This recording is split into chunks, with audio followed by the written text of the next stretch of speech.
My father's voice boomed through the microphone, cutting through the gentle clinking of champagne glasses. And now for the most beautiful wedding gift of all.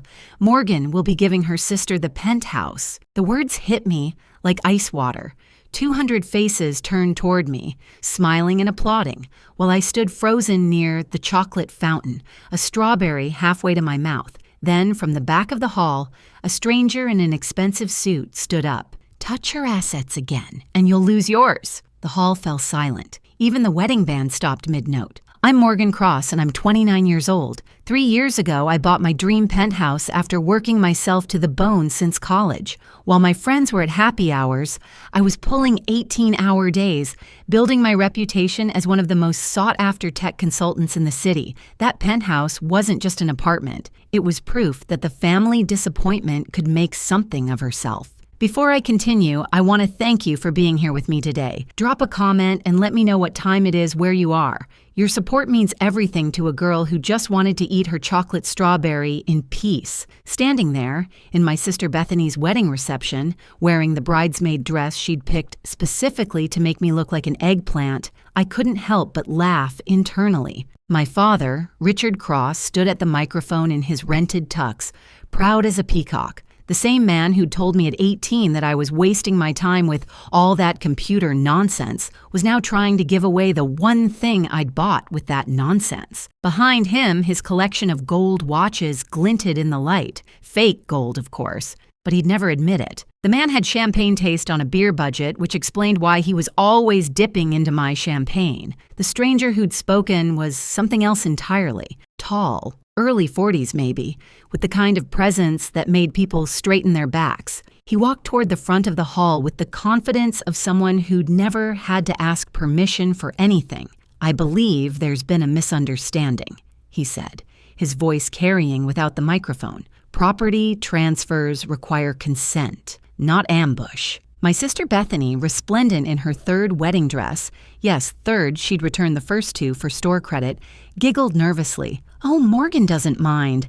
She's always been so generous with family." She shot me that look, the one that had worked since we were kids, the look that said, "Play along or you're ruining everything." The same look she gave me when she needed my college savings for her first failed business, or my car for her cross-country spiritual journey that ended in Tucson when she ran out of gas money. My father cleared his throat into the microphone, creating that awful feedback sound. "Morgan knows family comes first. She's always understood that. Haven't you, sweetheart?" The condescension in his voice could have curdled milk. This from the man who'd missed my college graduation because Bethany had a nail emergency.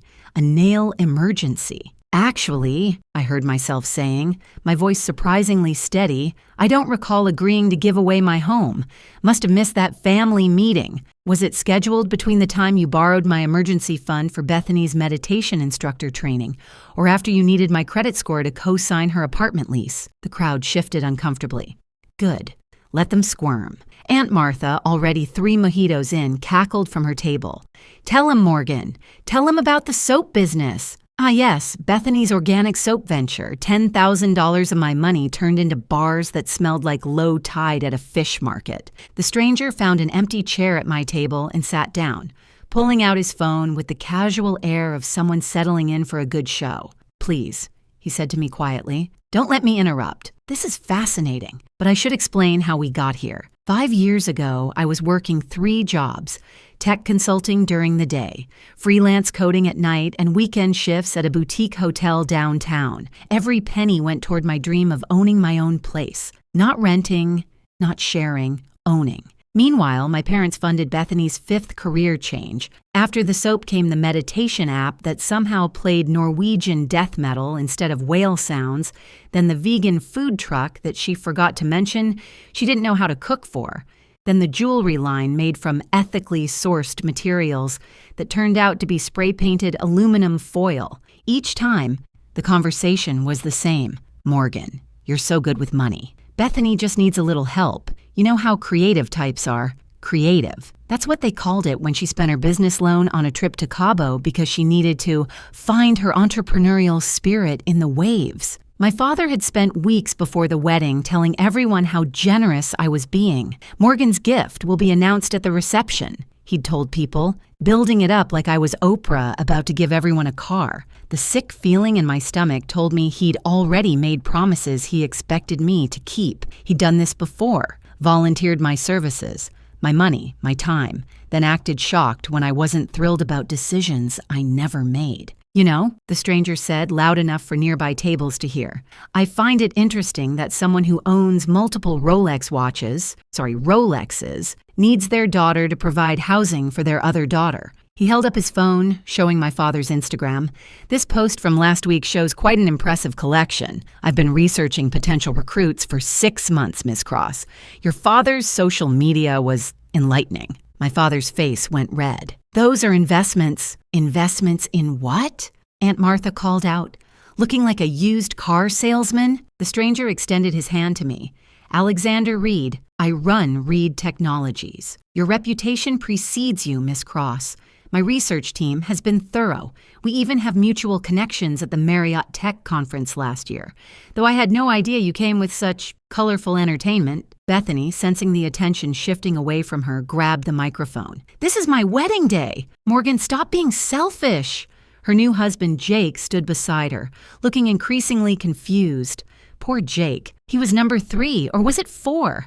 I'd lost count. He seemed nice enough if you ignored the fact that he'd fallen for Bethany's fantasy world, where she owned properties and ran successful businesses. Selfish. I stood up, my eggplant dress swishing dramatically. Let me tell you about selfish. Selfish is telling everyone I'm dying to live in a studio apartment so you can have my penthouse. Selfish is planning this ambush for, how long, Bethany? When did you and Dad cook this up? She had the grace to look away. It's not like that. 3 months, my father interrupted. We've been planning the announcement for 3 months. We wanted to do it right. Get papers ready so you could sign them here. Make it official. The papers are right here. He pulled out a folder from behind the podium. Alexander laughed. Actually laughed. Did you really think she'd sign away a $2 million property because you announced it at a wedding? What was the plan here? Peer pressure? That's when Bethany made her first mistake. She smirked. Just a little, but I caught it. Morgan always caves. She can't stand letting family down. Is that right? I said, walking toward the microphone. Should we tell these nice people about all the times I've caved? Like when I caved and gave you my car, which you sold? Or when I caved and paid for your wedding to Todd. Remember Todd? Who turned out to be married? Or my personal favorite, when I caved and let you live with me for 6 months, and you turned my home into an Airbnb while I was at a conference? The wedding photographer, bless his entrepreneurial heart, hadn't stopped shooting. This is better than the reality show I worked on last month, he muttered, switching to video mode. My father grabbed the microphone back, his fake Rolexes jangling. Morgan Cross, you will not ruin your sister's special day with your jealousy.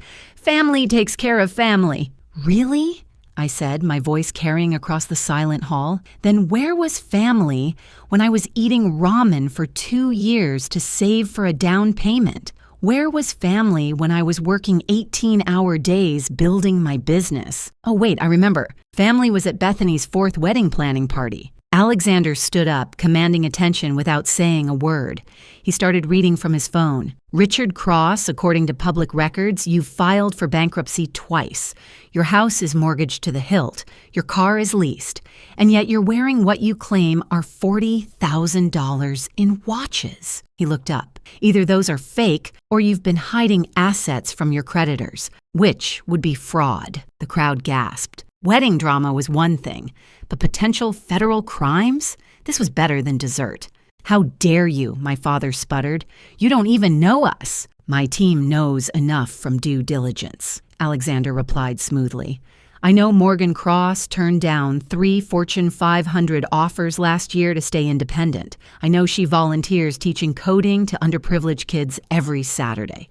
The same Saturdays you claim she ignores family gatherings. I know she's been sending you monthly checks for 2 years, listed as consulting fees to help you save face. I stared at him. How did he know about the checks? Bethany, never one to be outdone, started fake crying.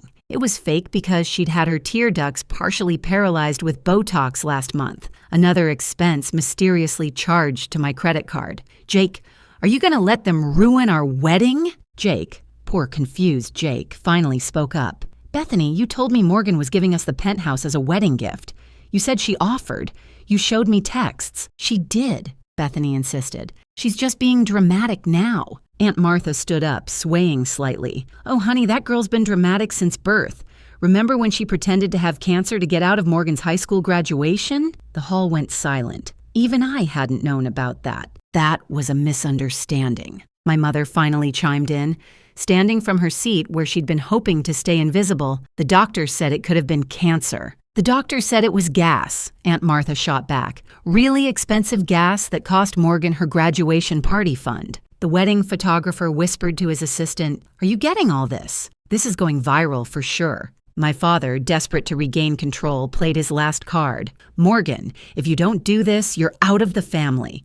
No inheritance, no holidays, nothing." I laughed. Actually laughed. What inheritance, Dad? The fake watches? The house you mortgaged 3 times? Or maybe Bethany's collection of failed business plans? I turned to the crowd. You want to know the best part? For the last 3 months, my parents have been living in my penthouse. They lost their house 6 months ago to the bank, hid it for 3 months, then moved into my place while I was away on business. The revelation hung in the air like a bad smell. Even Bethany looked shocked, which meant she hadn't known about that part. We were just keeping it safe, my mother protested weakly. Safe from what? Its owner? I pulled out my phone. Should I show everyone the security footage of you hosting dinner parties there? Or maybe the one where Dad's poker buddies came over? Alexander leaned back in his chair, clearly enjoying himself. This gets better and better. Please, don't let me interrupt.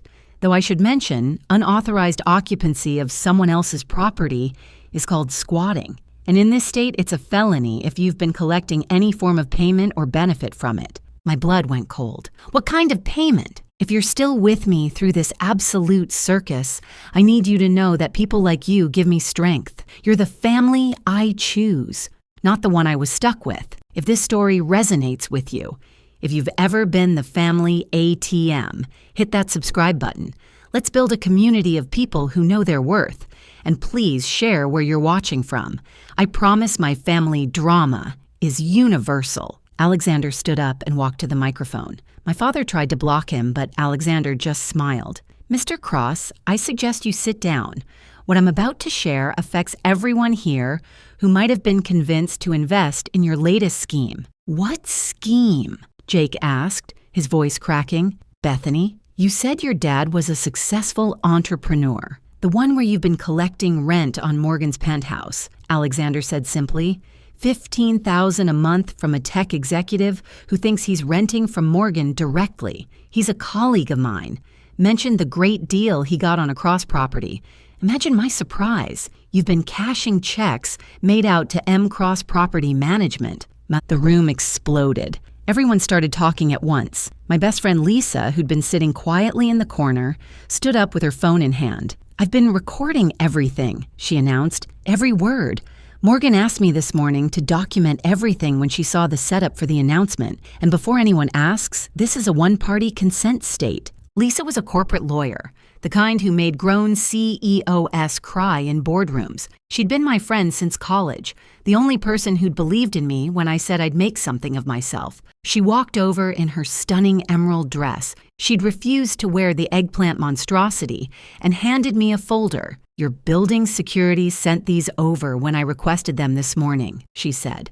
Your parents have been subletting your penthouse for 3 months. They've collected $90,000 total. Spent $30,000 already, but $60,000 is still in the account. That's fraud, theft, and about 6 other crimes I can name. Oh, and Bethany, she turned to my sister. You're listed as the property manager on the rental agreement. Bethany's face went white under her spray tan. I didn't. Daddy said Morgan knew. Daddy says a lot of things, I replied. Like when he told Jake's family that you own 3 properties and a successful PR firm. Jake's face was a journey of emotions.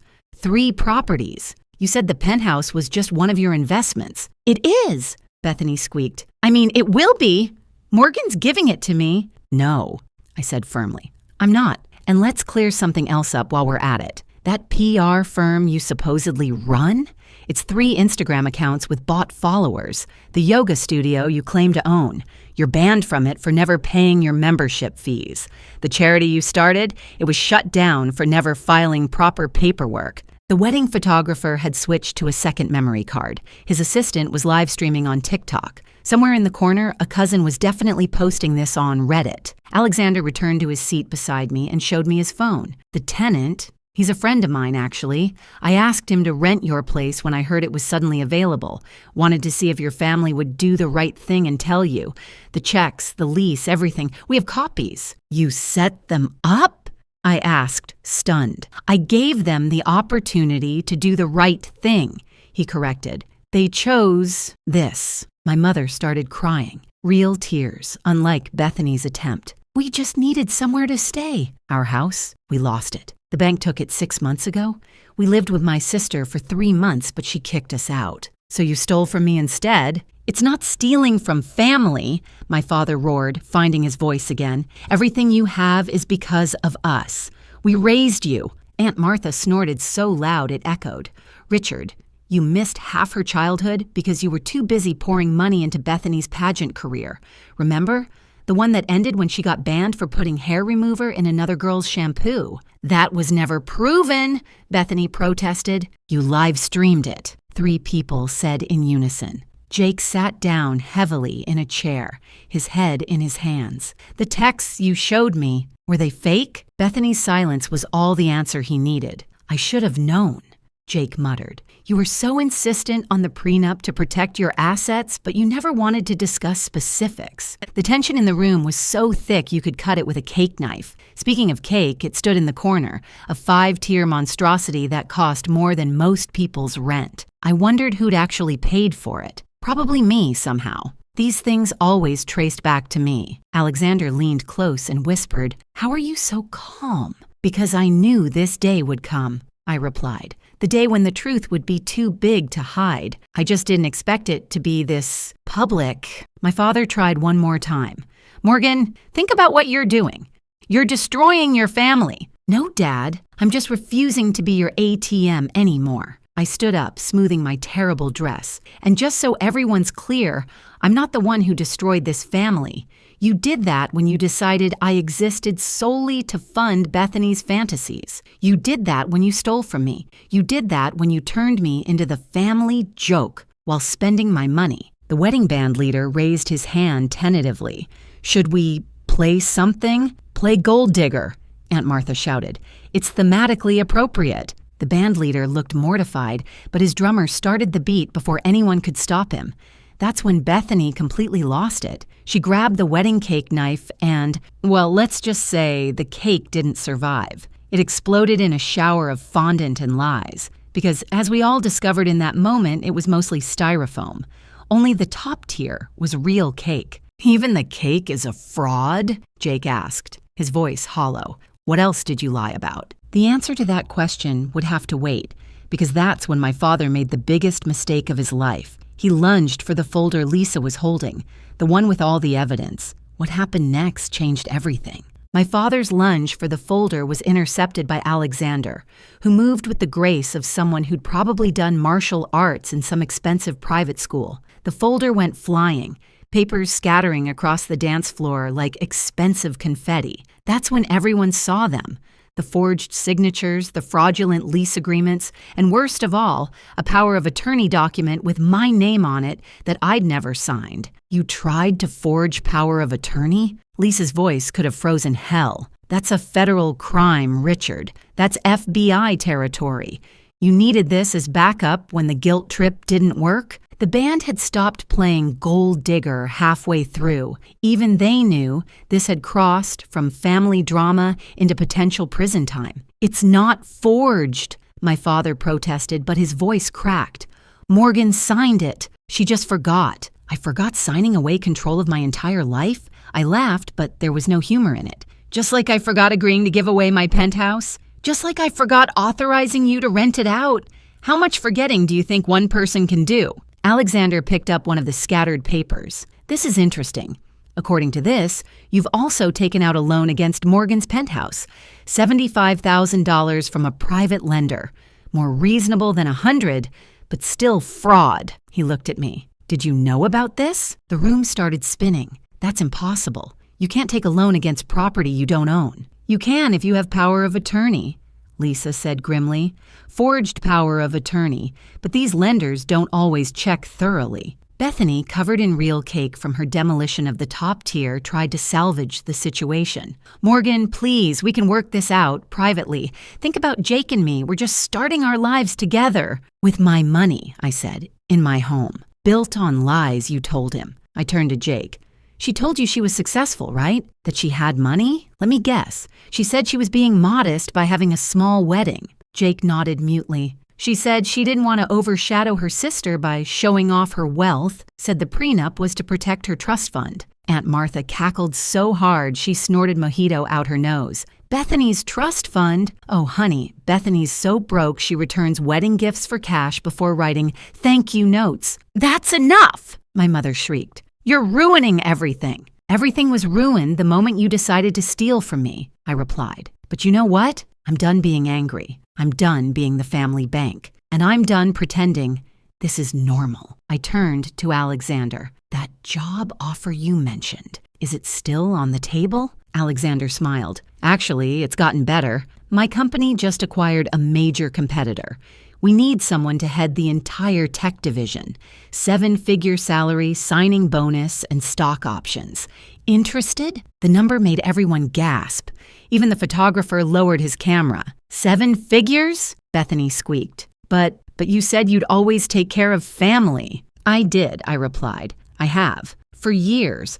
But taking care of family doesn't mean enabling theft and lies. I looked at Alexander. I accept. When do I start? Monday, if you can manage it. We'll provide temporary corporate housing until you sort out your penthouse situation. He pulled out a tablet. We can actually complete the contract now if you'd like. Make it official. My father found his voice. You can't just leave. What about us? Where will we live? I suppose you'll have to figure that out, I said, taking Alexander's tablet. The same way I figured things out when I was 18 and you told me college was a waste for women. We'll be homeless, my mother wailed. No, you'll be accountable, Lisa corrected.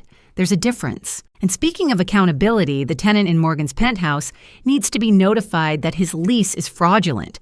He'll need to leave immediately. But he paid for 6 months up front, my father protested, then realized what he'd admitted. So you stole $90,000, Lisa calculated. 60's still recoverable, but $30,000 is gone. That's still grand larceny. The wedding guests were riveted. Someone's plus one was definitely a reporter because I could see her furiously typing on her phone. I signed the contract on Alexander's tablet, my hand steady despite everything. There, done. The moment felt surreal. I was signing $1 million contract at my sister's wedding reception while she stood there covered in cake. Jake finally stood up. I want an annulment. The room went silent again. Bethany's jaw dropped. What? Jake, baby, we just got married. To someone who doesn't exist, he said sadly. The woman I married owns properties, runs a business, comes from a wealthy family. You're none of those things. You're a fraud, Bethany. A beautiful fraud, but still a fraud. But I love you, Bethany cried, and for once, she might have been telling the truth. You love the idea of me, Jake replied, the successful surgeon with the trust fund. But here's the thing. I don't have a trust fund. I have student loans, massive ones. I thought we'd be a power couple, building our empires together. Instead, I find out your empire is built on your sister's credit card. The wedding photographer caught it all. The moment Bethany realized she'd been playing herself. She'd married Jake for money he didn't have, just like he'd married her for success she'd never achieved. It was almost poetic. Alexander cleared his throat. If I may make a suggestion, Morgan, we could have our legal team handle the penthouse situation, prosecute for the fraud, recover the stolen funds, evict the current tenant with proper compensation for his trouble. Clean slate. That's generous, I said. It's practical, he corrected. I can't have my new division head dealing with family drama. Bad for productivity, he smiled. Plus, I have a feeling this story is going to make the news. Might as well have the narrative be about a successful woman standing up to exploitation. My father, desperate now, played his final card. Morgan, your grandfather's inheritance. If you're not part of this family, you don't get anything when he passes. I laughed. Really laughed this time. Grandpa already gave me my inheritance 2 years ago. He said he wanted to see me enjoy it, not watch you all fight over it when he died. He knew exactly what you were, Dad. He told me to never let you know about the money. How much? Bethany asked, her voice small. Enough, I said simply. Enough to know I never needed any of you. The band leader, who'd been watching this unfold like everyone else, asked tentatively, should we play the father-daughter dance song? Play Hit the Road, Jack, Aunt Martha suggested. Or take the money and run. Bethany, covered in cake and tears, real ones this time since the Botox only affected certain parts, grabbed the microphone one more time. You're all judging me, but you don't understand. You don't know what it's like to have a perfect sister who everyone compares you to. Perfect? I asked incredulously. Bethany, you were the favorite. You got everything, the pageants, the cars, the funded business ventures, the multiple weddings. How was I the perfect one? You never failed, she screamed. Every stupid thing you touched turned to gold. Do you know how hard it is to be the family screw-up? You weren't a screw-up until you decided to be, I said. You could have succeeded at anything if you'd actually tried instead of waiting for someone else to do the work. Jake, meanwhile, was on his phone with someone. Yes, I need information about annulment procedures. We've been married for approximately 3 hours. Yes, I'll hold. My mother, seeing everything crumbling, tried emotional manipulation. Morgan, I'm your mother. I carried you for 9 months, and I've carried this entire family for 9 years. I shot back. I'd say, we're more than even. The wedding photographer's assistant held up her phone. We're trending on Twitter, #Penthouse wedding. Great, Bethany moaned. My wedding is a meme. Actually, the assistant continued, people are on Morgan's side. Someone started a GoFundMe for your therapy bills. Not money, just therapy recommendations. Alexander laughed at that. The internet remains undefeated. He turned to me. You know, we should probably get you out of here. This is about to become a circus. He was right. I could see guests pulling out their phones, probably calling everyone they knew. By tomorrow, this would be everywhere. My family's dysfunction would be public record. Wait! My father made one last desperate attempt. The business! Morgan, you're still part of the family business. What family business? I asked. Cross Consulting, he announced triumphantly. You're listed as co-owner. Lisa and I exchanged glances. That's my company, I said slowly. I named it Cross Consulting because it's my last name. You have nothing to do with it. But I'm your father. I gave you that name. And I made it worth something, I replied. The unraveling accelerated. Bethany's maid of honor, who'd been suspiciously quiet, suddenly spoke up. Bethany, is it true you charged all the bridesmaid dresses to Morgan's account? She said she didn't mind, Bethany protested. I wasn't even told there were bridesmaid dresses until last week, I said. Let me guess, you got the premium package with alterations and accessories, the maid of honor confirmed. $1,200 each, 6 bridesmaids, $7,200 for ugly dresses, I calculated. That's actually impressive. Jake hung up his phone. The lawyer says fraud is grounds for immediate annulment. Bethany, did you lie about anything else? Any debts I should know about? Bethany's silence was deafening. How much? Jake asked, his voice deadly quiet. $90,000, she whispered. Used Morgan's information for the loans. The entire hall gasped. Even I hadn't known it was that bad. You committed identity theft? Lisa's eyes lit up like a prosecutor who'd just been handed a gift. That's federal. That's serious time. I was going to pay it back, Bethany wailed, once the businesses took off. Which businesses? Jake demanded. The ones that don't exist? The wedding cake chose that moment to collapse completely. The styrofoam tiers tumbled, revealing the elaborate support structure inside. Metal rods and plastic spacers, all facade, no substance. It was the perfect metaphor for Bethany's entire life. Alexander's phone buzzed. He showed me the screen. Local news wants a statement. They're calling it the Penthouse wedding scandal. Catchy. Tell them no comment, I said. Let my family deal with the attention they clearly wanted. My father, seeing his last hope disappearing, actually got on his knees. "Morgan, please, we're sorry. We'll pay it back. Every penny." "With what?"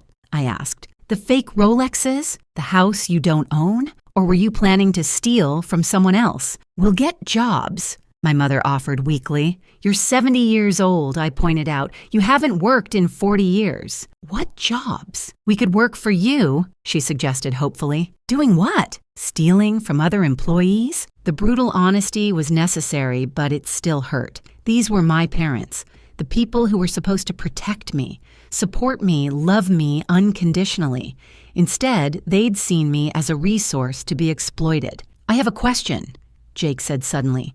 "The prenup Bethany insisted on, the one protecting her vast assets, that's meaningless now, right?" Lisa grinned like a shark. "Completely meaningless. In fact, if you wanted to, you could probably sue for fraud. She made you sign under false pretenses." "I wouldn't get anything, though," Jake pointed out. "She has nothing." "She has debt," Lisa corrected, "which, without that prenup, you might be partially responsible for." Jake went pale. "I need a better lawyer." The reception hall had turned into a war zone of emotions. Half the guests were still filming. The other half were gossiping in shocked whispers. The catering staff had given up all pretense of working and were watching like it was dinner theater. "Attention, everyone!" Bethany grabbed the microphone one final time. "The reception is canceled. Get out, all of you." "You can't cancel a reception people already paid for," the venue manager said, appearing like magic. "Speaking of which, the final payment is due." "Morgan will pay," my father said automatically. "Morgan will not pay," I corrected. "Morgan is done paying." "Then who's paying?" the manager asked, pulling out an IPAD. "The balance is $32,000. Everyone looked at Bethany. She looked at Jake. Jake looked at his phone. "I'm not even legally married to her yet," Jake said. "The marriage license hasn't been filed." "It was filed this morning," the officiant piped up helpfully. "I always file them immediately to avoid forgetting." Jake made a sound like a wounded animal. Alexander stood up, pulling out a business card. "Send the bill to my company. Consider it a signing bonus expense," he told me.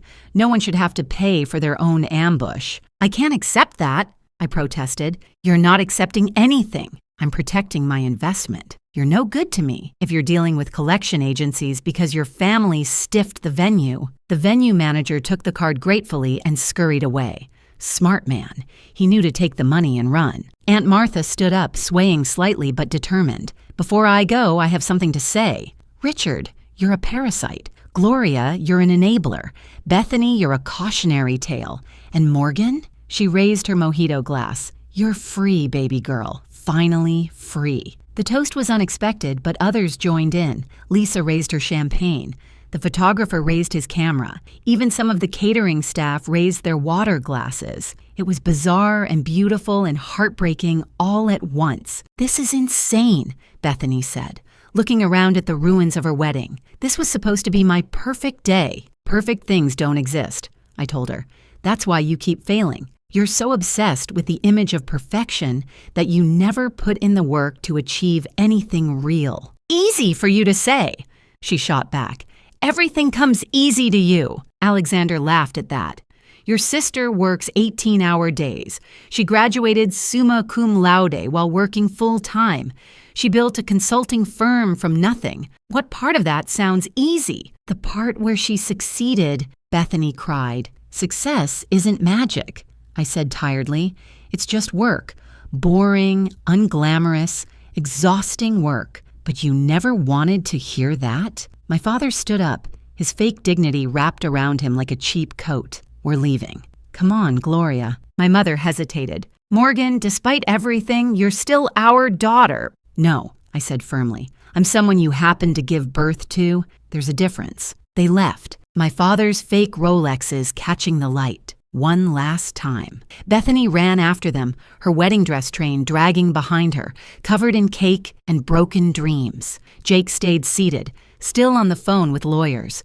The remaining guests started to leave, murmuring amongst themselves. This would be the wedding they'd talk about for years, the one where everything fell apart in the most spectacular way possible. Lisa sat down beside me. "You okay?" "I'm homeless," I laughed. My parents stole my home and my sister tried to take everything else. How's that for okay? You're not homeless, Alexander said. Corporate housing, remember? Corner unit, full amenities, doorman who actually checks IDs. He smiled. Consider it an upgrade from family management. Why are you doing this? I asked him. Really, not the business reason. The real reason. He was quiet for a moment. Because I know what it's like to have families see you as a resource instead of a person. My father tried to sell my company out from under me once.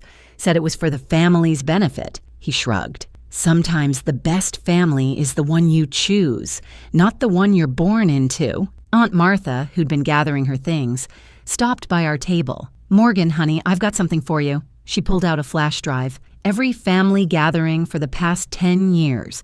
Videos, photos, recordings, everything showing how they treated you versus how they treated Bethany. Call it insurance. Why? I asked, touched. Because someone needed to witness it, she said simply. Someone needed to see what they were doing to you. I'm sorry I didn't speak up sooner. She left, weaving slightly, but with her dignity intact. The band was packing up their instruments. The catering staff was clearing tables. The photographer finally lowered his camera. Ms. Cross? He said, approaching our table. I know this is awkward, but would you mind if I use this footage for my portfolio? And with your permission, of course. Make me look good, and you've got a deal, I said. You already look good, he replied. You're the only one who didn't lie today. 6 months later, I stood in my new office. Corner suite, floor-to-ceiling windows, a view that made my old penthouse look pedestrian. The nameplate on my door read, Morgan Cross, Chief Technology Officer. Alexander had been right about the job being an upgrade in every way. The penthouse situation had been resolved with surgical precision. Alexander's legal team recovered $60,000 of the stolen rent money. The other $30,000 was gone, spent on God knows what. The forged documents led to charges that my father was still fighting in court. He'd avoided jail time so far, but his reputation was destroyed. The fake Rolexes had been sold to pay for lawyers. My mother had gotten a job as a receptionist at a dental office. The last I'd heard, she was living in a studio apartment on the wrong side of town, the kind where you could hear your neighbor's TV through the walls. She'd sent me a letter, an actual paper letter, asking for forgiveness. I hadn't replied. Forgiveness would come when I was ready, not when she needed it. Bethany's story was the most surprising. After Jake's annulment was granted, record time apparently, given the fraud, she'd hit rock bottom. The identity theft charges were dropped when I refused to prosecute, but the credit damage was done. Lost the apartment she couldn't afford, had her car repossessed, even had to sell her wedding dress to a consignment shop. Then something unexpected happened. She got a job, a real job as a junior social media manager for a small company. The pay was terrible, the hours were long, and for the first time in her life, she was actually working. She'd texted me last week. I get it now. The exhaustion, the ramen dinners, the satisfaction of earning something. I'm sorry. I hadn't replied to her either, but I'd heard from Jake that she was sticking with it. 3 months in and she hadn't quit or tried to scam anyone. Maybe there was hope for her yet? Jake and I had become unlikely friends. He dodged the debt bullet. The annulment protected him from Bethany's loans since they were fraudulent. He'd started his own practice, free from the debt he'd thought he was inheriting. We grabbed coffee once a month, comparing notes on surviving the cross-family chaos. He was dating a pediatrician now, someone who actually was what she claimed to be. You saved my life, he'd told me last week. If that wedding hadn't exploded, I'd have spent years trapped in Bethany's fantasy world. Alexander knocked on my office door. Ready for the board meeting? Almost, I said, turning from the window. You know my father's been calling the office? I heard. He's also been telling people I stole you from the family business. The business that never existed? That's the one. He smiled. Your Aunt Martha called too. She wanted to know if you're coming to Christmas. Am I? That's up to you. Though she did mention she's banned your parents and Bethany from her house until they can prove they've been employed for a full year. I laughed. Vintage Aunt Martha. She also said to tell you she's proud of you, and that your grandfather would be too. My grandfather had passed 3 months ago, peacefully in his sleep. He'd left me another inheritance, one my parents couldn't touch. But more importantly, he'd left me a letter. My dear Morgan, it had read. I watched you build yourself into something remarkable, despite my son's best efforts to tear you down. Never doubt that you earned every bit of your success. The money I'm leaving you is just money. The strength you've shown is the real inheritance. Use both wisely." I'd framed the letter. It sat on my desk next to a photo from the wedding, the one where I'm signing the contract while Bethany melts down in the background.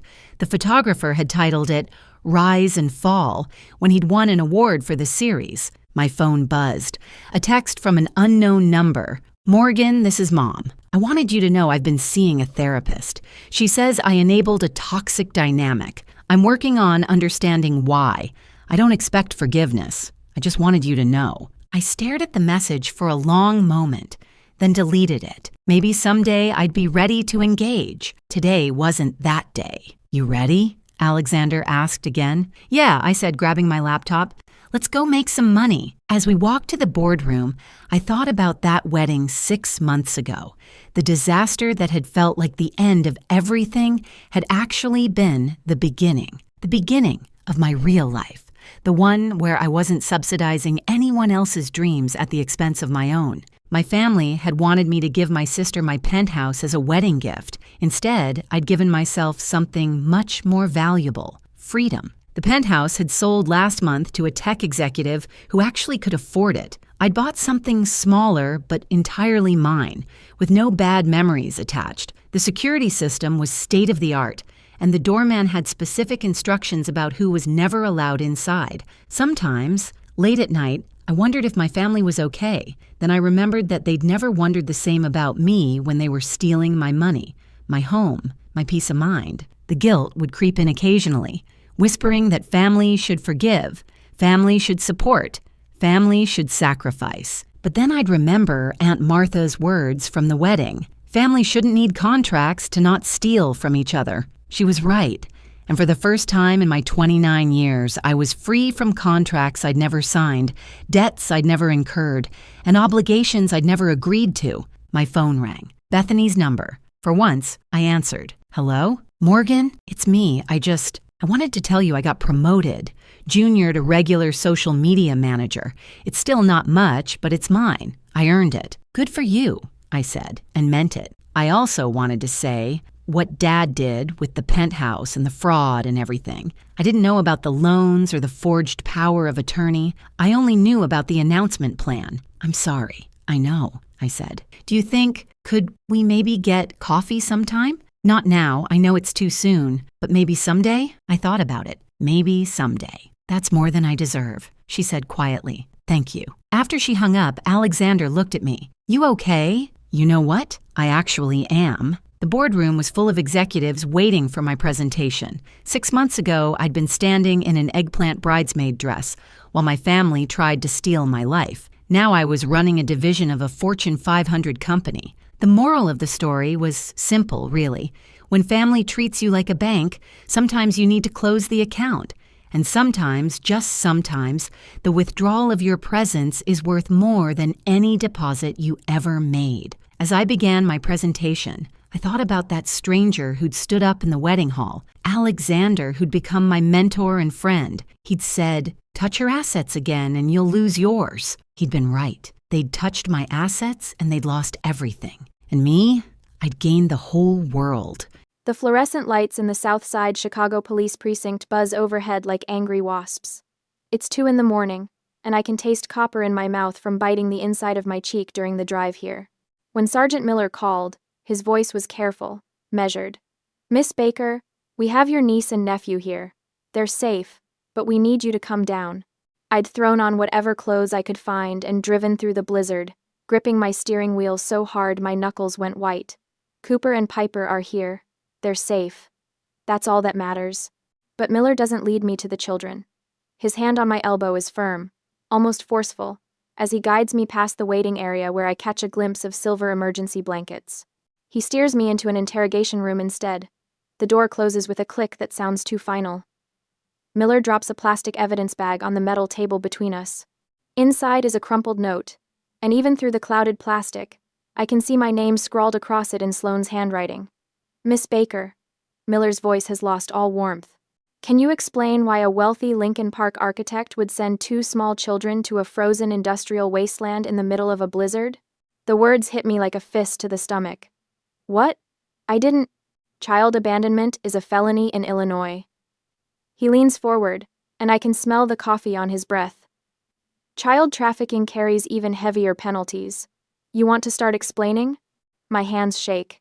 This isn't real. This can't be happening. There's been a mistake, I say, but my voice comes out strangled. I live at 2400 North Clark, Lincoln Park. The children, where were they found? Miller's eyes don't leave my face. 2400 South Clark Street, an abandoned industrial park, during a blizzard warning, dressed in summer clothes. The difference hits me like ice water. North versus south. One letter. Two completely different worlds. My address is tree-lined streets and boutique coffee shops. South Clark at that number is warehouses and broken streetlights and nowhere a child should ever be, especially not at night, especially not in January. I have to stop, breathe. I told my sister no. I sent her an email. I have proof. Miller crosses his arms. People send emails to cover their tracks all the time, Miss Baker. You'd be surprised how often we see that. 12 hours ago, I was at my drafting table, racing against a deadline that could make or break my career. The City Park bid. 3 years of work, compressed into one final presentation due Monday morning. When Sloan called, I was eyebrow deep in elevation drawings. Wren, thank God you answered. Her voice had that manic edge I've learned to recognize. I need you to watch Cooper and Piper tonight. Preston surprised me with a trip to Aspen and we're leaving in 2 hours. I can't. I told you last week I have that deadline. This is important, Wren. Family is important. The familiar guilt tried to claw its way up my throat, but I'd swallowed it down. I will not be home tonight. Do not bring them to my apartment. I will not answer the door. I'd hung up and immediately sent an email at 3:30 p.m., just to be clear, just to have it in writing. I will not be home. Do not bring them. I will not open the door. Now Miller is watching me like I'm a liar, like I'm the kind of person who would endanger children.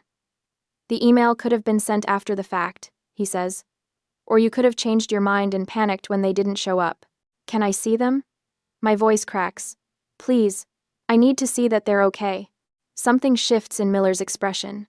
Maybe it's the desperation in my voice. Or maybe he's just giving me enough rope to hang myself. He stands up. Follow me.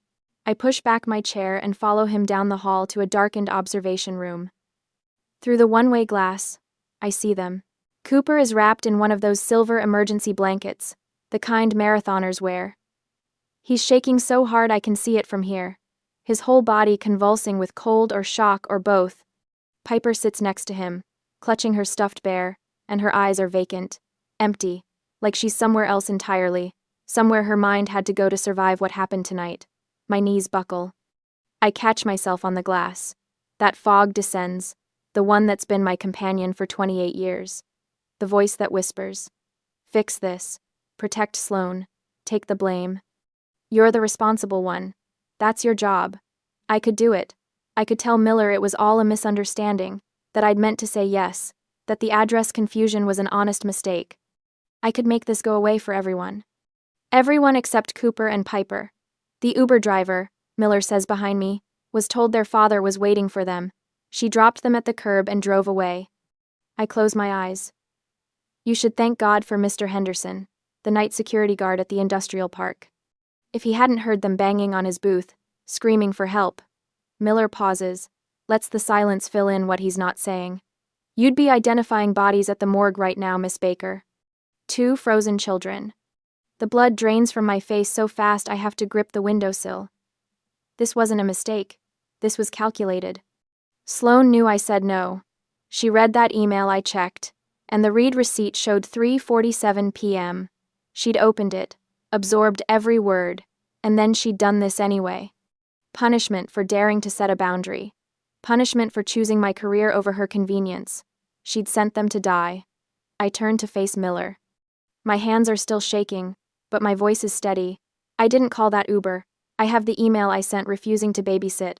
I have proof I told her no. I meet his eyes and don't look away, and I'm not covering for her this time. The words feel like stepping off a cliff. 28 years of conditioning, of being the good daughter, the reliable sister, the family fixer, all of it crumbles away. Miller studies my face for a long moment. Then he motions back toward the hallway.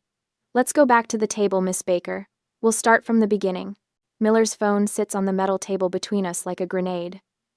You said you can prove you told her no. Let's see it.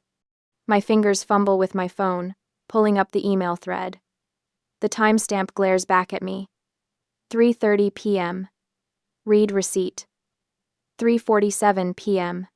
I slide the phone across to Miller, watching his eyes scan the words I'd typed 12 hours ago, back when I'd still believed a clear boundary might be enough. I need to make a call, I say. My voice sounds hollow. Declan, her husband, he's in Cleveland for a conference. He can verify I never agreed to this. Miller studies me for another long moment, then nods. FaceTime. I want to see his face when he answers. My hands shake as I dial. The phone rings once, twice. Then Declan's face fills the screen, the quiet hum of a hotel room behind him. He rubs his eyes, looking exhausted. Ren? His voice is rough with sleep. I just got into Cleveland. It's 3 a.m, what? Miller leans into the frame. Mr. Montgomery, this is Sergeant Miller, Chicago Police. I need you to verify something for me. Did your wife tell you that her sister agreed to watch your children tonight? Declan's face goes white. Actually white, like someone pulled a plug and drained all the blood out. Watch the kids? Ren's working tonight. She told Sloan she couldn't. He stops. I watch understanding crash over him like a wave. Where are Cooper and Piper? Safe, Miller says. Barely. They were dropped off at an abandoned industrial park on the south side during a blizzard. We found them at 2400 South Clark Street. South Clark? Declan's voice cracks. Ren lives on North Clark. How did... Another pause. Longer this time. When he speaks again, his voice is ice. I need to access my home security system. Ring camera. Give me 2 minutes. Miller and I sit in silence while Declan works. I can hear him typing, muttering under his breath, the fury building in each keystroke. Then my phone buzzes. A video file. Miller opens it on his department laptop. The timestamp reads 5 p.m. Our house. The front door. Sloan staggers into frame. A wine glass dangles from her left hand, the stem gripped so loosely it's a miracle it doesn't shatter on the floor. She's swaying, actually swaying, like a tree in high wind. Cooper appears, his voice small on the recording. Mommy, where's our coats? She doesn't answer, just pushes him toward the door with her free hand. Piper comes next, wearing a summer dress in January. Sloan shoves them both outside and the door slams. Not once does she look at her phone. Not once does she check the Uber destination. She sends her children into a blizzard in summer clothes and goes back inside for more wine. Miller's jaw tightens. I'll need that file sent to this email address. Already done, Declan says through the phone. His voice sounds like gravel. I'm getting on the next flight back. Don't let her anywhere near my kids. The call ends. Miller closes his laptop with a click that echoes in the small room. You're cleared, Miss Baker. I'll need your formal statement, but you're not being charged. He stands. Your sister, however, will be arrested for child endangerment the moment we locate her. The relief should feel bigger. Instead, it's just a small crack of light in a very dark room. 4 hours later, I'm sitting in the precinct's waiting area when they arrive. Preston and Lenore Baker sweep through the doors like they own the building, their designer luggage still tagged from the airport. They must have turned around mid-flight when Miller contacted them. They walk right past the room where their grandchildren are wrapped in blankets, still shaking. Walk right past them without a glance. Preston spots me and changes trajectory. Lenore follows, her heels clicking on the linoleum like a countdown. Ren, Preston's voice is clipped. We need to talk, privately. I'm not leaving the children. The children are fine. Lenore's hand lands on my arm, perfectly manicured nails digging in just enough to hurt. What we need to discuss is damage control. Do you have any idea what this will do to Preston's company stock if it hits the police blotter? I stare at her. Your grandchildren almost froze to death. Don't be dramatic. Preston pulls out his checkbook.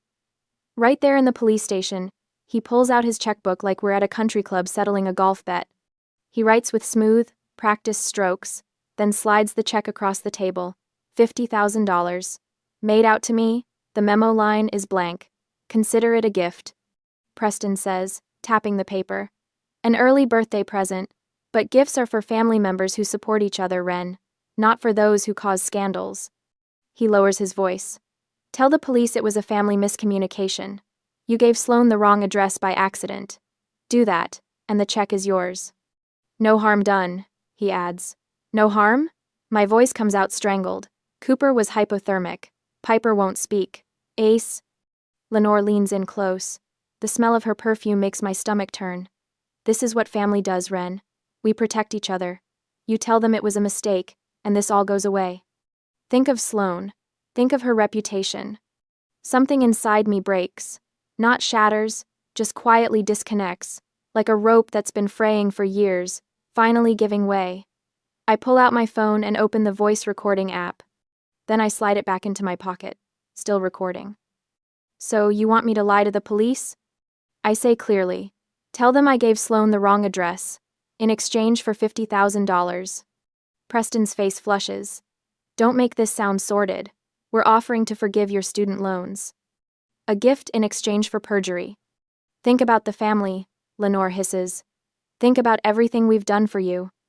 I pick up the check. For a moment, I just look at it. A $50,000. My student debt, gone. The pressure, gone. All I have to do is lie. All I have to do is let them win one more time. I tear it in half. The sound is surprisingly loud in the quiet waiting area. Preston's face goes from red to purple. I'm not covering for her anymore, I say. Not for you. Not for anyone. You'll regret this. Preston's voice drops low. Dangerous. You have no idea what you've just done. I know exactly what I've done. The precinct doors open again. Declan walks in, ignoring Preston and Lenore completely. He looks ragged, like he ran all the way from O'Hare, but he goes straight to the room where the children are, drops to his knees, and pulls them both into his arms. The first parent to prioritize them all night. Behind him, a woman in a charcoal suitcase enters. Elena Russo. The family law attorney I called 2 hours ago while sitting in this waiting area, watching my parents' true natures reveal themselves. Elena's eyes meet mine. She nods once. The war has started. But this time, I'm not fighting alone. In the morning, I'm staring at my phone when the first notification pops up. A Facebook tag, then another, then 5 more in rapid succession. My stomach drops before I even open them. Sloane's face fills my screen, makeup streaked artfully down her cheeks. The photo is professionally lit, like she waited for the golden hour to post her misery. The caption makes my hands shake. When your own sister turns against you during the darkest moment of your life. I trusted her with my babies. I don't understand what went wrong. Praying for understanding and forgiveness. The comments are already piling up. Dozens of them. Hundreds. Oh my God, Sloan, I'm so sorry. Family should stick together. This is awful. What kind of sister does this? My phone rings. Aunt Carol. I silence it. It rings again. Uncle Jim. Then Cousin Beth. Then numbers I don't even recognize. I'm sitting on my apartment floor in yesterday's clothes, watching my entire extended family turn against me in real time, when my work phone buzzes. Marcus wants to see me. Now. The elevator ride to the senior partner's office feels like riding to my execution. I've worked at this firm for 6 years. Clawed my way up from intern to associate. The City Park bid was supposed to be my breakthrough, proof I could handle major projects. Now I'm about to lose everything because my sister is a monster, and my parents have money. Marcus's assistant won't meet my eyes as she waves me in. He's standing at his window overlooking the Chicago River, hands clasped behind his back. On his desk, I can see the glow of his laptop screen. Sit down, Ren. I sit. My throat is so tight I can barely swallow. Marcus turns around, and I brace for the words. We have to let you go. The firm's reputation. I'm sure you understand. Instead, he rotates his laptop to face me. The email is from Preston Baker. Subject line: Urgent matter regarding employee conduct. I skim it. Each word a fresh knife wound. Child endangerment. Police investigation. Unfit to represent the firm. The contract he's referencing, $2.3 million for a mixed-use development in Evanston, sits there like a threat. Keep Wren Baker employed, lose the contract. Mr. Baker sent this to me and the other 3 senior partners at 6:42 this morning, Marcus says. I can't breathe. This is it. 6 years, gone. I don't like bullies, Wren. My head snaps up. Marcus closes the laptop with a deliberate click. I've known Preston Baker for 15 years. He's a mediocre developer who inherited his father's company and has been coasting ever since. His contracts are never as valuable as he claims, and his threats are usually empty. The $2.3 million is actually $1.8 million, and we both know it. Marcus sits down across from me. More importantly, I called Sergeant Miller this morning. He told me what really happened. Showed me the ring footage. The relief hits so hard I have to grip the chair arms. You're not firing me? Firing you. Marcus actually laughs, but there's no humor in it. Wren, you just saved 2 children from freezing to death. Your sister belongs in jail, and your father belongs in the same cell for trying to cover it up. He leans forward. You have the firm's full support, whatever you need. Take paid leave if you need time to handle the legal battle. Use our attorneys if it helps. But you are not losing your job over this. Something cracks open in my chest. For the first time in 3 days, I can take a full breath. I don't know what to say. Say you'll bury them. Marcus's eyes are steel. People like your father think money makes them untouchable. Prove him wrong. When I leave his office 20 minutes later, I'm crying in the elevator. But these aren't tears of despair anymore. That evening, I'm at the hotel where Declan has set up temporary residence with Cooper and Piper. It's an extended stay place in Lincoln Park, close enough to my apartment that I can walk over, close enough that the kids don't feel completely uprooted. The room smells like pasta sauce.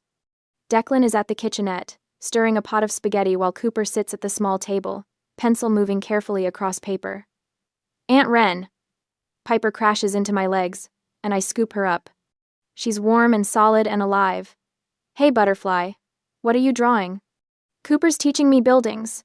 She wriggles down and drags me to the table. Cooper's sketch is surprisingly good. Clean lines, proper perspective. It's my apartment building, rendered in careful detail. This is amazing, Coop. He shrugs, but his ears turn pink. You made it look easy when you showed me your drawings. We eat dinner together. Real dinner, not the frozen meals I usually microwave. Declan made garlic bread. There's salad. Piper tells me about a butterfly she saw even though it's January and I'm pretty sure she imagined it. Cooper stays quiet but eats 3 helpings. It feels normal. Bizarrely, impossibly normal. After dinner, while Declan does dishes, Piper climbs into my lap on the couch. Aunt Wren? Her voice is small. Are you mad at Mommy? Every answer I could give feels like a landmine. I choose my words carefully.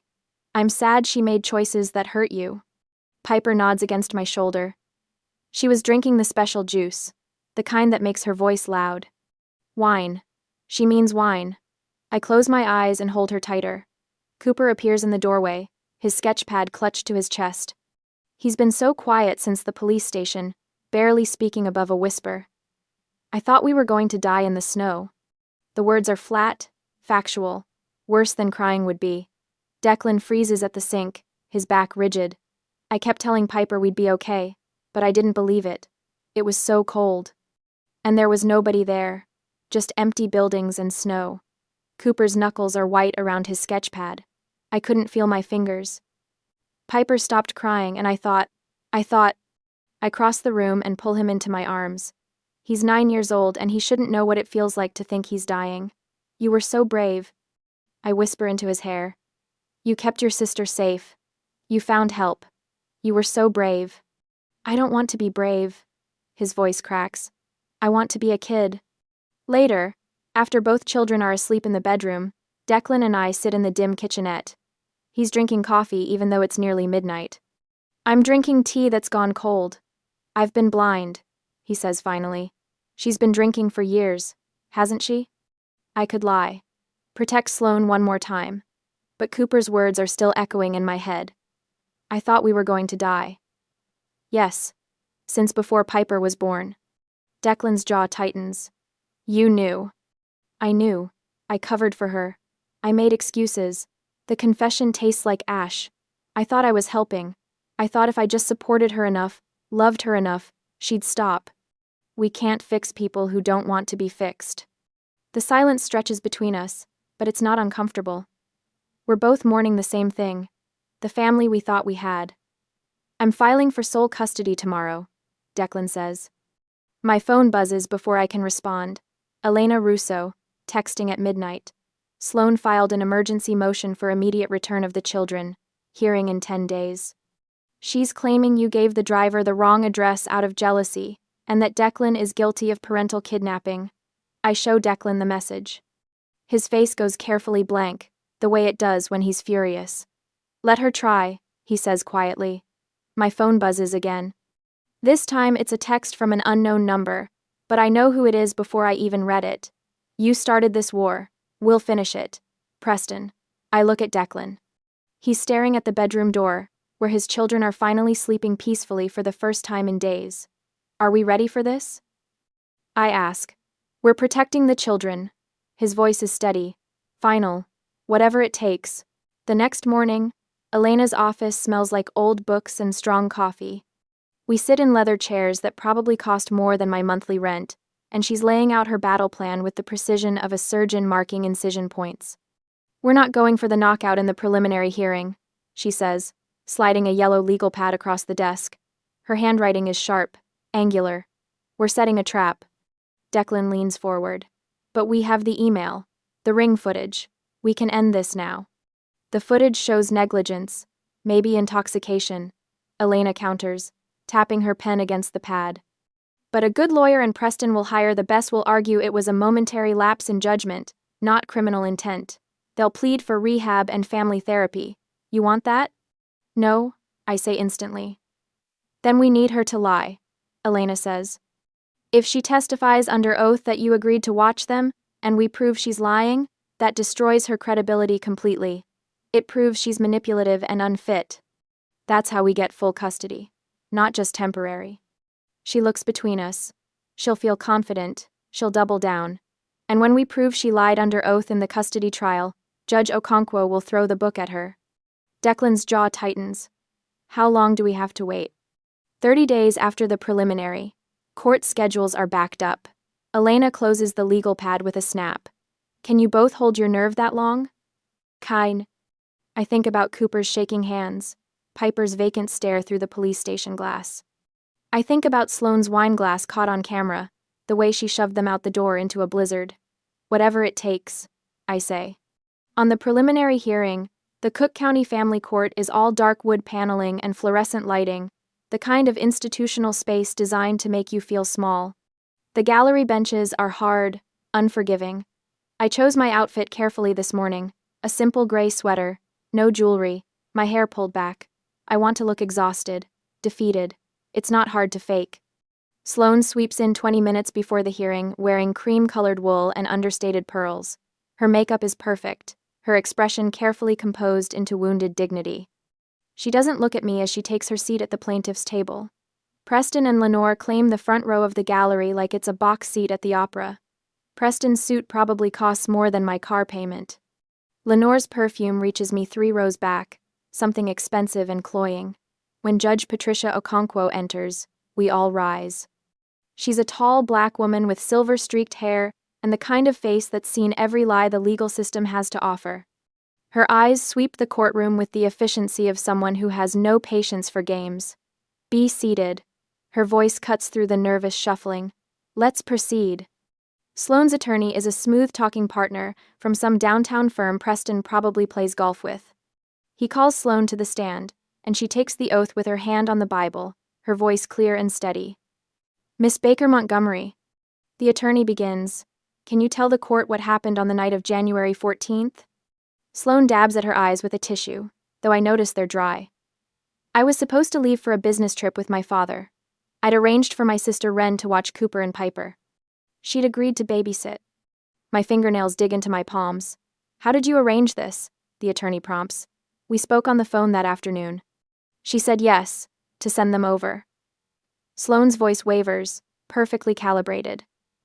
I gave the Uber driver her address 2400 North Clark Street, where Ren lives in Lincoln Park.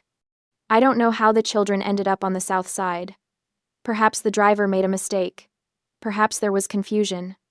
Elena sits beside me, writing in her legal pad. She doesn't object, doesn't interrupt, just lets the lies stack up, like kindling, waiting for a match. Are you certain your sister agreed to watch the children? The attorney asks. Absolutely certain. She said yes on the phone. I would never have sent them otherwise. The tissue comes up again. This time Sloane actually squeezes out a tear.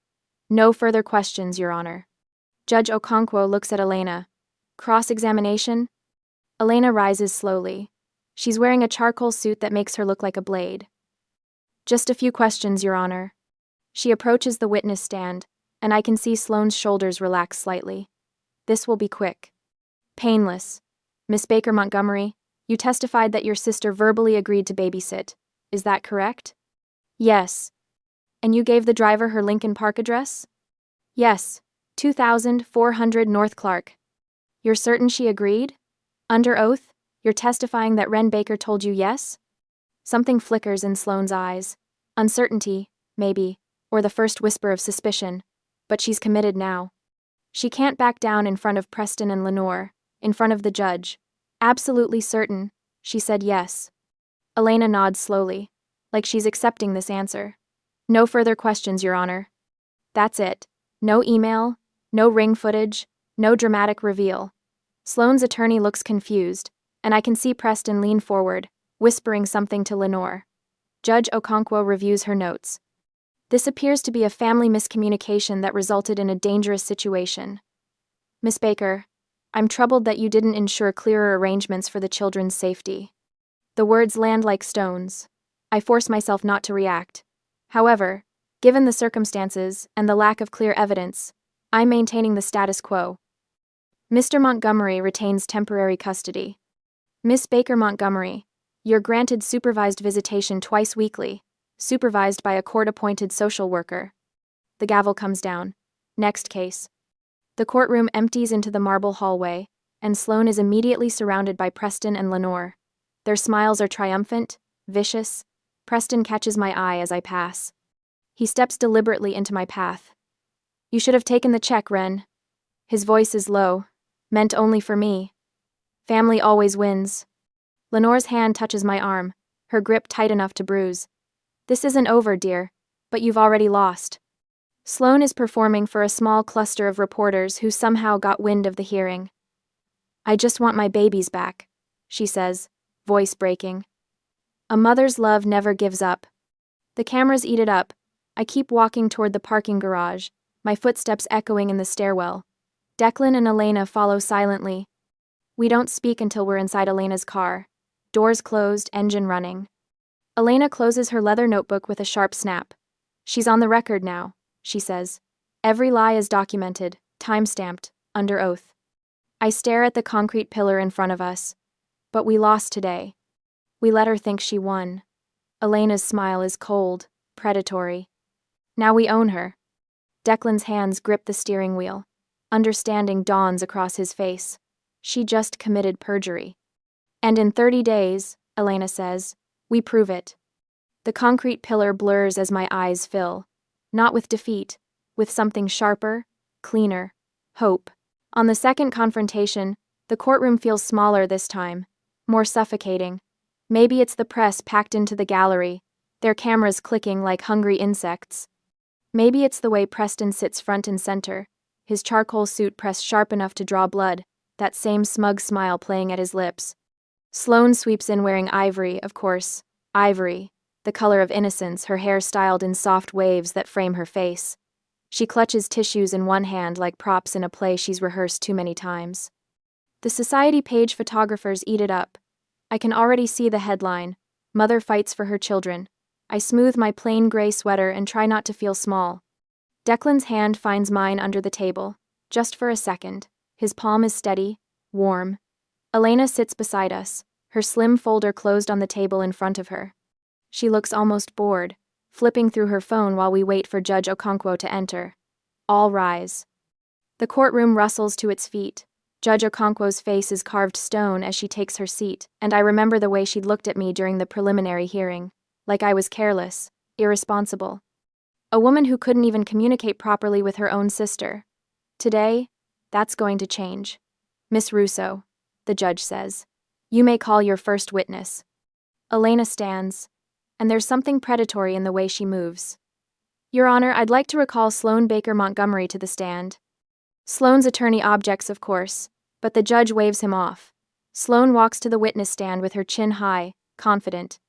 She thinks this is just cleanup, a formality before her inevitable victory. The bailiff reminds her she's still under oath from her earlier testimony. Mrs. Montgomery. Elena begins, her voice deceptively gentle. During the preliminary hearing last month, you testified under oath about the events of January 14th. Is that correct? Yes. Sloane's voice is steady. And you stated that your sister, Wren Baker, verbally agreed to babysit your children that evening, correct? That's right. Sloane glances at the jury, playing wounded. She said yes, and then she just wasn't there.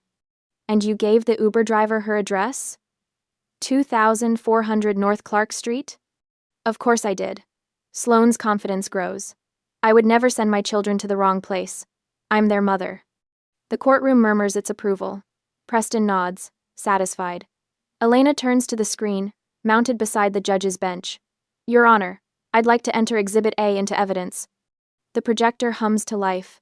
An email fills the screen, and I watch Sloane's face drain of color as she reads her own name in the recipient line. From Wren Baker to Sloane Montgomery sent, January 14, 3:30 p.m.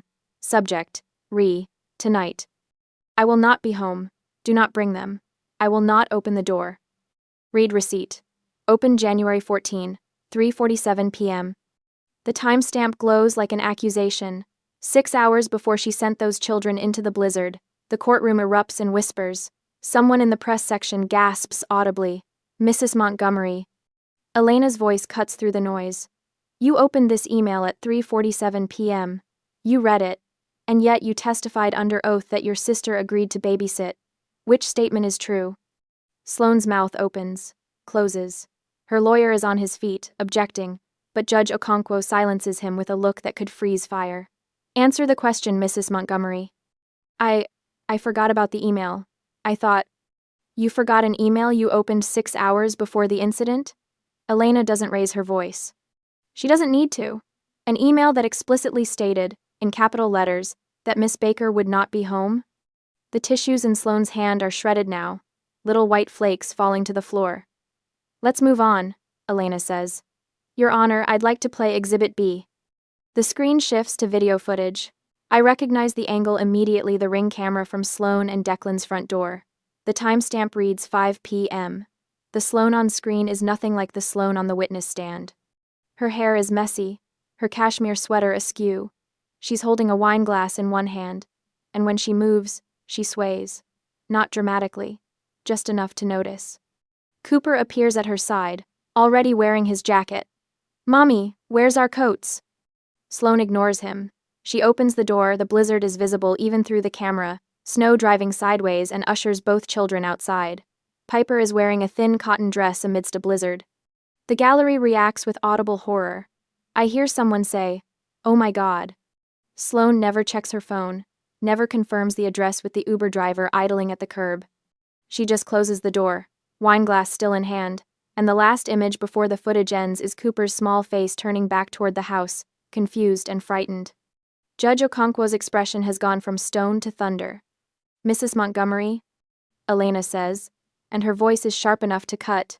Were you intoxicated when you sent your children out into a blizzard warning, without proper winter clothing? I had one glass. One glass? The footage shows you holding wine at 5 p.m., hours before your scheduled flight. How many glasses had you consumed by that point? Sloane's lawyer tries to object again. The judge overrules him without looking away from Sloane. I don't remember exactly. You don't remember? Elena nods slowly. Just like you didn't remember the email. My hands are clenched so tight my nails cut into my palms. Declan's breathing has gone shallow beside me. Your Honor, Elena continues, I have one final piece of evidence. Exhibit C. She presses play on the audio file, and Preston's voice fills the courtroom, crystal clear, unmistakable. Consider it a gift, an early birthday present. My mother's voice follows, saccharine and poisonous. Tell them you gave her the wrong address. These things happen.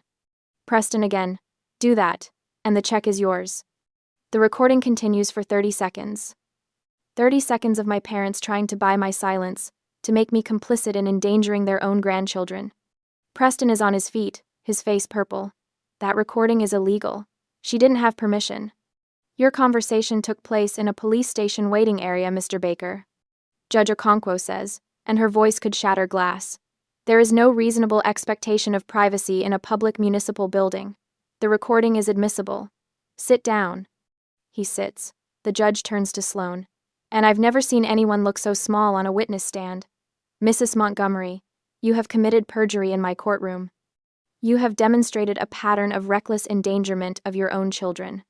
You have shown a willingness to lie under oath to obtain custody of children you nearly killed through negligence. She pauses, and the silence is deafening. Bailiff, detain the witness. Sloane screams, actually screams, a high-pitched wail that echoes off the wood-paneled walls. Her lawyer is protesting, but 2 bailiffs are already moving toward the witness stand. Your Honor, please. You will be charged with perjury, child endangerment, and reckless conduct. Judge Okonkwo continues, her voice cutting through Sloane's sobs. You have betrayed every trust placed in you as a mother and as an officer of this court. The bailiffs take Sloane by the arms. Her mascara is running now, black streaks down her ivory dress. She's crying real tears, the kind that come from genuine fear rather than performance. The press is going wild, cameras flashing, voices shouting questions. Preston tries to stand, to say something, but Judge Okonkwo's glare pins him to his seat like a butterfly to cork. As for the custody matter, the judge says, turning to her notes, I am awarding sole legal and physical custody to Declan Montgomery, effective immediately. Sloane Montgomery's parental rights are terminated pending the outcome of her criminal trial. She looks at me, and for the first time, there's something almost kind in her expression. Wren Baker is designated permanent emergency guardian, Mr. and Mrs. Preston Baker, your visitation rights are suspended pending psychological evaluation. All court costs, and Miss Baker's legal fees, are the responsibility of Mrs. Sloane Montgomery. The gavel comes down like a gunshot. Sloane is let out in handcuffs, still crying, her perfect hair coming undone. Preston and Lenore sit frozen, their empire of control crumbling around them in real time. The press swarms them, microphones thrust forward, questions overlapping in a cacophony of scandal. Declan pulls Cooper and Piper close. They've been waiting in the hallway with a court advocate, but someone brings them in now, and Piper runs straight to her father's arms. I'm crying. I can't help it. But these aren't tears of triumph, they're relief. Pure, overwhelming relief that it's finally over. Elena closes her folder with a quiet snap and gives me the smallest nod. Justice served.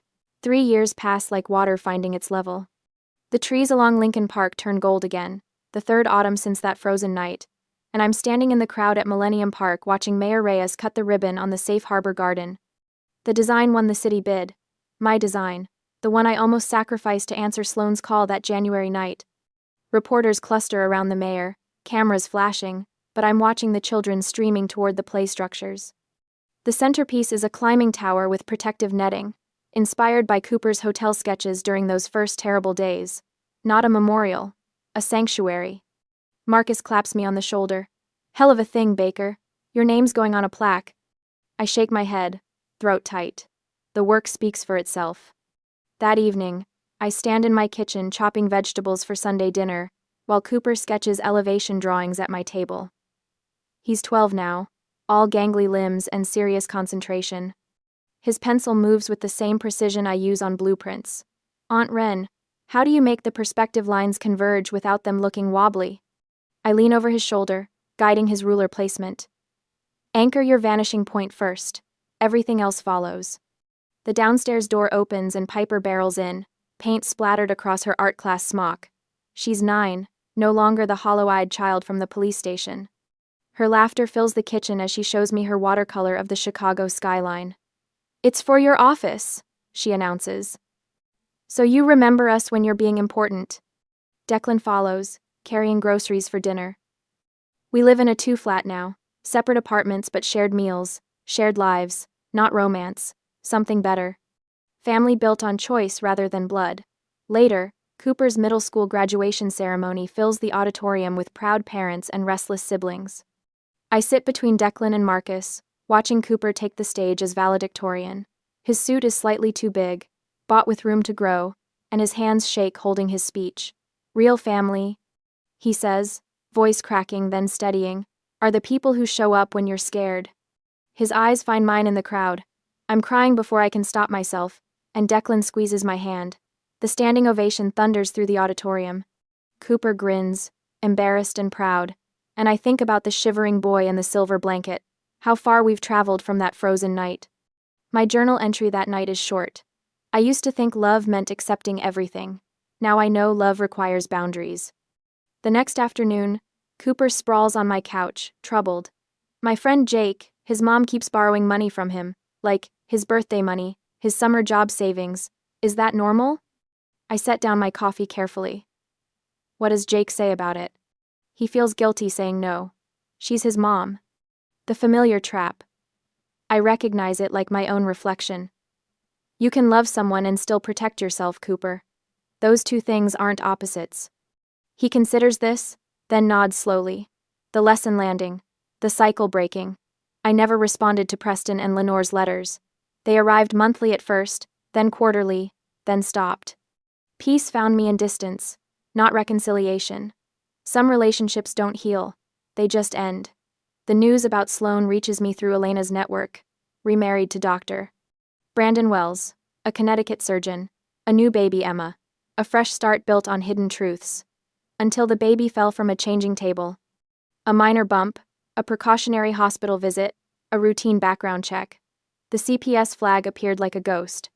Termination of parental rights, severe neglect, Illinois 2022.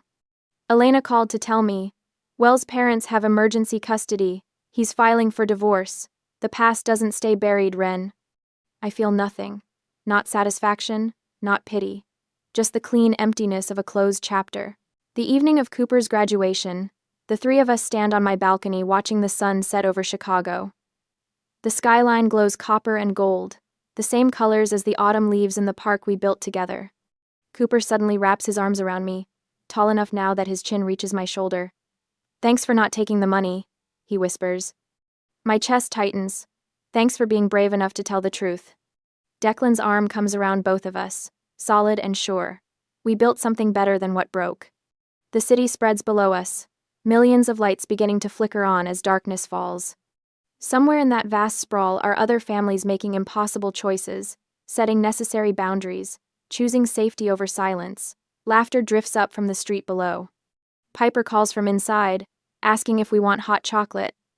Cooper pulls away to help her, and I'm left standing with Declan watching our chosen family move through the warm light of home. This apartment, this life, this truth, better than blood, better than lies. The north side wind carries the scent of autumn and possibility.